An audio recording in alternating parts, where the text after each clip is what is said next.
अस्सलाम वालेकुम व्यूअर्स, मैं फरगुंदा अरशद आपके अपने चैनल अवेयरनेस फॉर ऑल पे खुशामदीद कहती हूँ।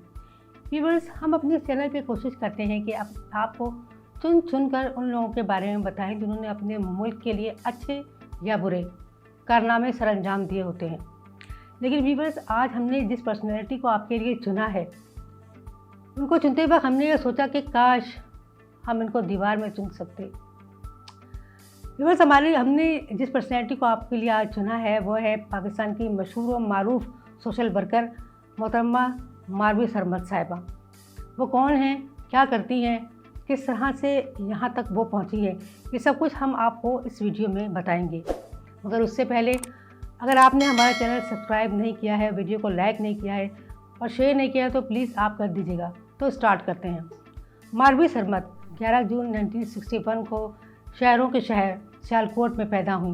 उनके वालिद का नाम अलमारुल हक था, जो एक ब्यूरोक्रेट थे। मारवी सरमद साहिबा ने मास्टर्स पंजाब यूनिवर्सिटी से किया, जो जर्नलिज़म में किया। मास्टर्स करने के बाद उन्होंने अपने सहाफ़ती सफ़र का आगाज़ किया और रोज़नामा जंग और रोज़नामा ख़बरों में कॉलम लिखने लगीं। फिर जब उनका सहाफ़त से दिल भर गया तो उन्होंने सोचा कि वो सोशल एक्टिविस्ट बन जाएँ, यानी सोशल वर्कर में आ जाएँ। 1990s में 1990 की दिहाई में सहाफ़त को खैरबाद कहने के बाद 1996 में उन्होंने बाकायदा एक NGO स्टार्ट की। पहले मुख्तलिफ छोटी छोटी NGOs में काम करने के बाद जब उन्होंने देखा कि अरे भाई, इसमें तो बड़ा पैसा है, कोई बड़ा हाथ मारा जाए, तो उन्होंने अपनी NGO स्टार्ट की और हुकूक़ निस्वां के ऊपर काम करना शुरू कर दिया। हुकूक़ निस्वां यानी औरतों के हुकूक़। आज तक मोहतरमा उसी के ऊपर काम करती हैं। मोहतरमा मारवी सरमद ने सबसे पहले जो कारनामा सरअंजाम दिया एज ए समाजी कारकुन यानी सोशल वर्कर, तो उन्होंने रिसालत तौहीन का जो कानून है उसको तब्दील करने बल्कि उसको ख़त्म करने की कोशिश की।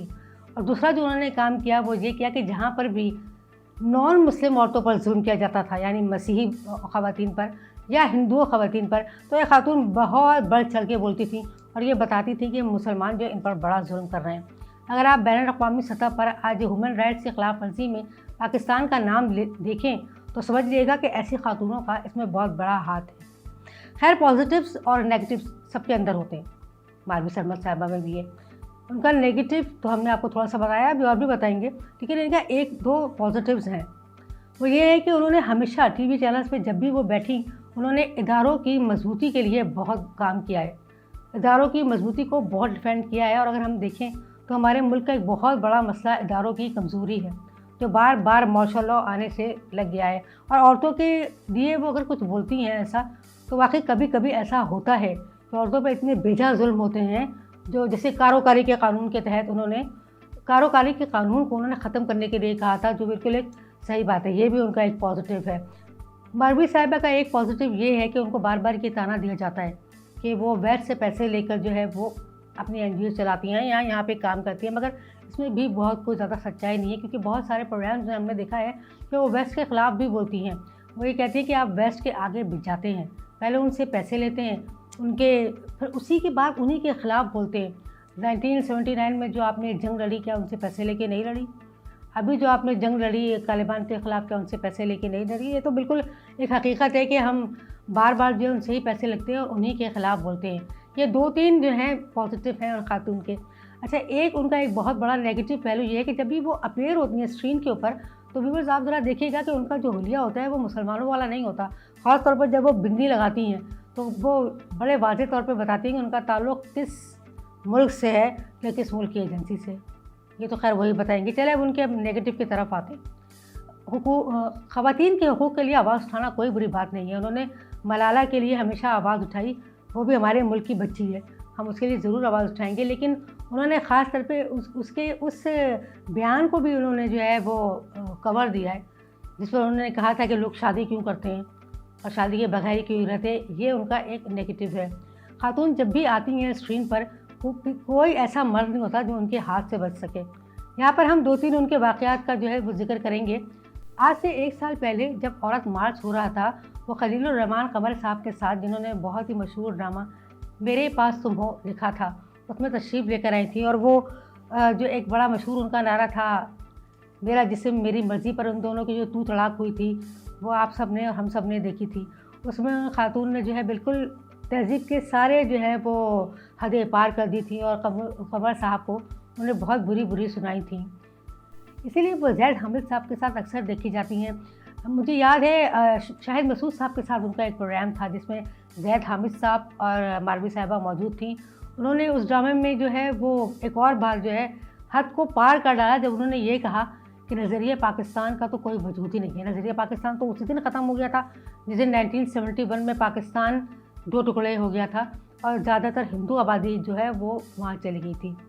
ये बस किसी भी मज़हब को जो है सपोर्ट करना कोई बुरी बात नहीं है, लेकिन वो ज़रूरत से ज़्यादा ही कुछ हिंदुओं को सपोर्ट करती हैं और मुसलमानों के ख़िलाफ़ रहती हैं। इसीलिए इन पर बार बार ये इल्ज़ाम लगता है कि वो बैरूनी ममालिक से जो है फंडिंग लेकर यहाँ पर बैरूनी ममालिक का एजेंडा चलाती हैं और NGOs की जो तारीख़ है वो यही है, इसमें कोई दो राय है नहीं।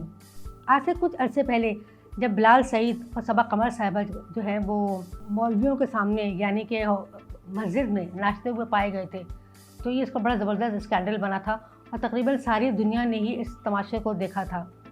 जब इस पर एक प्रोग्राम में मोहतरमा तशरीफ आई तो इस पर बात की तो उन्होंने बड़े वाज़ेह अंदाज से कहा, तो क्या हुआ, आप जब सेट पर बैठे होते हैं किसी फिल्म के तो क्या आप जाकर साइड में नमाज़ नहीं पढ़ते? या फिर अगर आप प्रोग्राम में बैठे होते हैं, आप स्टूडियो में बैठे होते हैं तो क्या आप नमाज़ नहीं पढ़ते? क्या फ़र्क है? जिस जगह पे नमाज़ पढ़ी जाती है वहाँ पर क्यों नहीं बैठा जा सकता, वहाँ पे क्यों नहीं नाचा जा सकता, वहाँ पे क्यों नहीं पार्टी की जा सकती? तो हम उनसे ये कहेंगे कि आप खाने काबा में जाकर पढ़ लें, वहाँ पर भी तो लोग बैठते हैं, नमाज़ पढ़ते हैं, वहाँ पे भी कैमरे लगा लें। कैमरे लगाना कोई बुरी बात नहीं है, लेकिन वही नियत से वहाँ गाना बजाना बुरी बात है। अगर वो लोग जो इस्लाम के ख़िलाफ़ निशाना ताक के बैठे हैं, अगर वो ये सब देखेंगे तो वो क्या सोचेंगे कि ये इनका मज़हब है, तो फिर हमें क्यों रोकते हैं? वो सबसे बड़ी बात कि नज़रिया पाकिस्तान जिसके ख़िलाफ़ आप बोली हैं, इसी से पता चलता है क्योंकि हिंदुओं के मज़हब में नाचना गाना है, हमारे मज़हब में नहीं है। तो वो कहेंगे क्यों अलग हुए थे हमसे, हम भी नाचते रहते, तुम भी हमारे साथ नाचते रहते। तो इन खातून का जो है वो इसी किस्म का रवैया है।